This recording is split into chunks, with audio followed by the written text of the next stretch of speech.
perkenalkan, nama saya Budi Lestari SPD, calon guru penggerak angkatan 11 Kabupaten Sungai Tengah. Hari ini saya akan melakukan sesi wawancara atau interview bersama kepala sekolah di SD Negeri 1 Mahang Sungai Anyar, yaitu Ibu Nina Ermayanti SPD. Pada kegiatan ini merupakan tugas demonstrasi konstekstual modul 3.1, pengambilan keputusan berbasis nilai-nilai kebajikan sebagai pemimpin. Untuk itu kepada Ibu, saya persilakan untuk memperkenalkan diri terlebih dahulu. Terima kasih Bapak Budi atas kesempatannya. Perkenalkan, nama saya Lina Ermayanti. Saat ini diberi amanah sebagai kepala sekolah di SDN 1 Mahang. Terima kasih Bapak. Ini sama-sama Bu. Baik, sekarang kita mulai saja Bu. Ini pertanyaan pertama nih Bu. Selama ini bagaimana Ibu dapat mengidentifikasi kasus-kasus yang merupakan dilema etika atau kunjungan moral yang ada di sekolah Ibu ini, dan juga bagaimana Ibu mengidentifikasinya tersebut?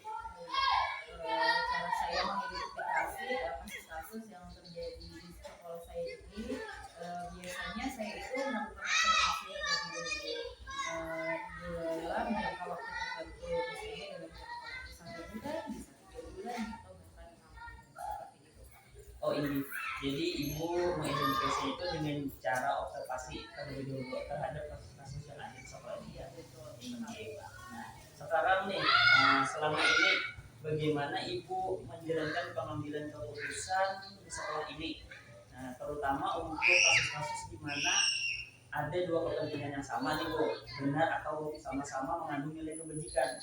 Oke, kalau berdasarkan pengalaman saya dalam mengambil keputusan itu, biasanya saya kan untuk masalah itu kan tadi mengobservasi dulu. Setelah mengobservasi dan saya itu anggaplah memiliki bukti mungkin sebagai catatan dari saya, hasil observasi saya, kemudian saya sampaikan kepada orang yang bermasalah tersebut. Nah, dari situ saya biasanya menanyakan dulu kenapa terjadi masalah ini, apa kemudian apa yang perlu diperbaiki, kemudian dari mana nanti kesepakatan dari kita. Nah, kemudian itu tergantung dari masalahnya ya Pak. Kalau memang masalah tersebut tidak terlalu berdampak untuk banyak, maka itu dapat kita selesaikan secara kekeluargaan pada dasarnya. Kalau ya masalah ini akan berdampak sangat negatif dan bukan hanya diri dia yang memiliki dampak itu, tapi luas, itu biasanya sebelum untuk mengambil keputusan inti, saya juga harus mengambil kesempatan dulu untuk memperbaiki, untuk melakukan kesepakatan terlebih dahulu. Tetapi jika mengulangi kembali, kita akan melaksanakan semua kesepakatan yang kita lakukan sendiri. Biasanya pihak-pihak yang terlibat itu tergantung dari masalah itu sendiri. Kalau kita yang bermasalah tentang itu, biasanya bisa memberikan. Kalau kita bermasalah dengan siswa, bisa melibatkan biasanya pendidik dan pengawas serta rekan-rekan guru, seperti itu Pak. Oh ya, ini. Nah, terima kasih Ibu atas penjelasan dari Ibu menjalankan pengambilan keputusan di sekolah ini ya Bu. Nah, sekarang Ibu, langkah atau prosedur seperti apa yang bisa dilakukan selama ini? Tahapannya seperti yang saya jelaskan tadi, misalnya ya, kalau yang saat ini ada kasusnya, boleh nggak nih saya sharing kasus nih? Boleh. Untuk saat ini ada masalah yaitu tentang sering tidak hadir sekolahnya, kan sudah saya pantau beberapa bulan, kemudian sudah saya berikan teguran secara bagus, yang mana kan artinya di sini kita sama-sama menjaga sekolahan.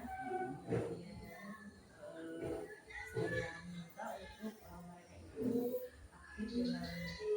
itu aktif dalam kegiatan, dan kebetulan seminggu sekali ya. Dan sebelum itu saya juga telah menanyakan bagaimana nih, apakah harinya tetap hari ini atau bagaimana penjelasan apa seperti itu. Untuk jamnya pun bagaimana, karena kan sebelumnya di sini Pak Ai jam 11, kemudian disepakati kembali untuk jam pagi, nah jam 7 untuk jam 00, ini kan artinya tidak mengganggu pelajaran sebenarnya. Akan tetapi ternyata setelah berjalannya waktu masih ada beberapa guru yang masih sering tidak hadir.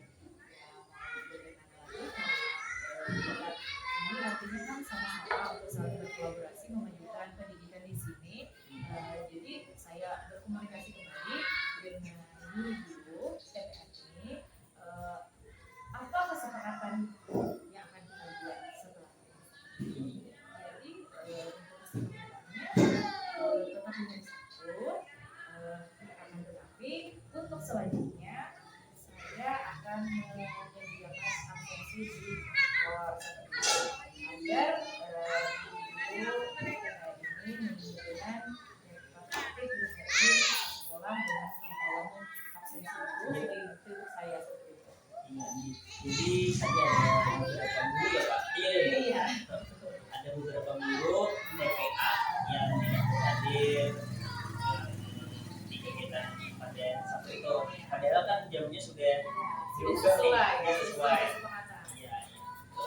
Nah sekarang Ibu, apakah nih ada hal-hal yang selama ini Ibu anggap efektif dalam keputusan pada kasus ilmu etika tersebut? Ya, kalau menurut saya untuk keefektifan kasus ilmu etika itu biasanya yang saya lakukan itu tadi ya seperti itu, kita mengobservasi dulu, lalu kita membuat kesepakatan dengan orang-orang yang ada permasalahan lah di kesempatan seperti itu. Lalu setelah kita membuat kesepakatan, lalu kita bisa membuat perjanjian. Bagaimana nih untuk apabila terjadi pengulangan hal yang sama. Nah, jadi seperti itu Pak. Jadi adanya kesepakatan yang antara pihak sekolah dengan guru TPA tadi. Iya. Sekarang Ibu, apakah ada nih Ibu memiliki sebuah jadwal tertentu dalam sebuah penyelesaian kasus ilmu etika ini, dan juga apakah Ibu nih langsung menyelesaikan di tempat atau memiliki sebuah jadwal untuk menyelesaikannya dari bentuk atau prosedur seperti apa nih yang Ibu jalankan? Kalau kita tergantung situasi ya Pak ya. Kalau untuk kasus yang tadi kita bisa memiliki jadwal, karena kan saya sudah melakukan pemantauan itu sudah beberapa bulan. Kemudian setelah saya tegur, saya pantau lagi. Nah, jadi di situ menurut saya itu terjadwal step by step. Nah, begitu juga kalau untuk masalah lain, pasti saya juga step by step, yang mana saya observasi dulu, kemudian saya lakukan kesepakatan. Apabila setelah kesepakatan ada pengulangan kembali, lalu kita sesuaikan dengan kesepakatan tersebut. Jadi pasti ada waktu-waktu tertentu, itu tergantung urgensi. Kalau memang masalah itu cukup fatal, ya sebaiknya ya memang tetap dipikirkan secara dini seperti itu, tidak langsung yang harus langsung ditindak seperti itu. Dipikirkan secara dingin, tetapi harus secara cepat dulu ya. Betul sekali Pak. Iya Ibu. Nah, kemudian Ibu, apakah ada faktor-faktor yang selama ini mempermudah atau membantu Ibu nih dalam mengambil keputusan dalam kasus ilmu etika ini? Iya, banyak sekali Pak. Contohnya kan seperti misal pendapat Ibu nih dengan kakak sejawat, kemudian dengan pengawas, kemudian dengan komite sekolah. Nah, bahkan pun apabila terjadi permasalahan dengan siswa, saya juga minta pendapat dengan orang tua siswa. Nah, Ibu, pertanyaan terakhir. Dari semua hal yang telah Ibu sampaikan kepada saya nih, pembelajaran apa yang dapat Ibu petik dari pengalaman Ibu dalam mengambil sebuah keputusan ilmu etika ini?